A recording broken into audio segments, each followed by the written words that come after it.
গৌতম বুদ্ধের মতে সর্বম দুঃখম দুঃখম এর অর্থ হলো সব কিছুই দুঃখময় বা সব কিছুই কষ্টের।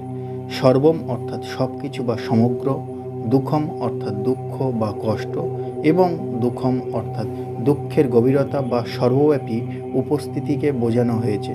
তিনি বলেন জগৎ দুঃখময়, দুঃখের মূল কারণ হলো তৃষ্ণা বা আসক্তি।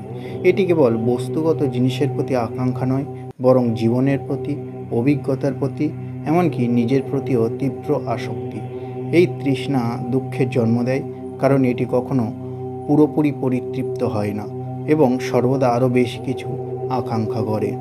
বুদ্ধ ধর্মে দুঃখের কারণ এবং এর থেকে মুক্তির চারটি আর্য সত্য। এক, দুঃখ আছে, জীবন দুঃখ এবং অসন্তুষ্টিতে পরিপূর্ণ। দুই, দুঃখের কারণ, দুঃখের মূল কারণ হলো তৃষ্ণা বা আসক্তি। তিন, দুঃখ নিরোধ, দুঃখের অবসান ঘটানো সম্ভব।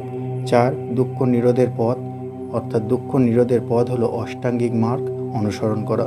এই অষ্টাঙ্গিক মার্গ হলো সঠিক উপলব্ধি, সঠিক সংকল্প, সঠিক কথা, সঠিক কর্ম, সঠিক জীবনধারণা, সঠিক প্রচেষ্টা, সঠিক মননশীলতা, সঠিক সমাধি।